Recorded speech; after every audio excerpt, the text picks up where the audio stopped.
Il percorso verso l'autonomia differenziata del Veneto fatto dal Partito Democratico è arrivato a Palazzo Madama, dove il senatore Andrea Martella ha depositato la proposta di legge che riassume il lavoro fatto dai Dem Veneti in questi mesi. La proposta definisce norme e tempi e chiede un confronto governo e regione per chiudere la partita che ormai dura da oltre 5 anni.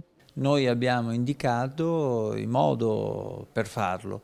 Va approvata una legge quadro nazionale che garantisca l'unità del Paese e questa deve essere approvata dal Parlamento.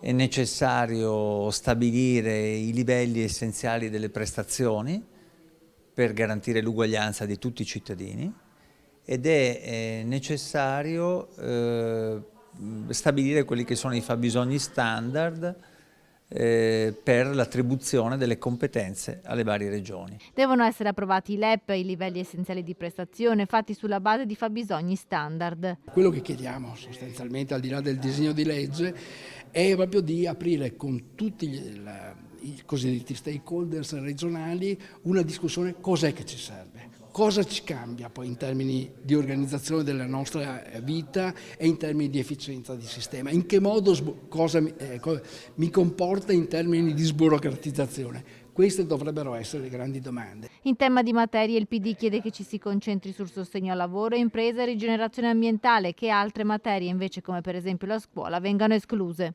Riteniamo che alcune competenze siano del tutto inattuali e che vadano superate, per esempio la scuola, che è una competenza che deve rimanere statale, e che invece per altre questioni che riguardano il lavoro, la formazione, le politiche per il territorio, l'autonomia sia un processo giusto.